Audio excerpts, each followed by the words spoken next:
એટલે આ રાજાએ તેમના પ્રધાનને ધનાશેઠને ત્યાં મોકલ્યું, પ્રસ્તાવ મૂક્યો, તમારી દીકરી મેનાવતી સાથે રાજાએ લગ્ન કરવા માગે છે, બોલે એમ? તો કે હા. એ ધનાશેઠ તો ખૂબ ખુશ થઈ ગયો. એની ઘરે ધન તો હતું અને આ દીકરી ભગવાને આપી હતી, રૂપરૂપની અંબાર મેનાવતી, અને રાજા એની જોડે લગ્ન કરવા માગે છે, તો હું અતિશય નગરની અંદર ધનવાન થઈશ. આમ વિચારી ધનાશેઠે હા પાડી.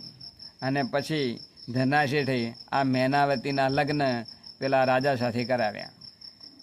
હવે રાજાને તો એક રાણી હતી જ, અને આ બીજી રાણી નવી રાણી. એટલે આ જે રાજા હતા એ રાજા પોતાના વધારામાં વધારે સમય એ તેની અત્યંત પ્રસન્ન ગમતી હતી આ મેનાવતી રાણી એની સાથે વિતાવતા હતા.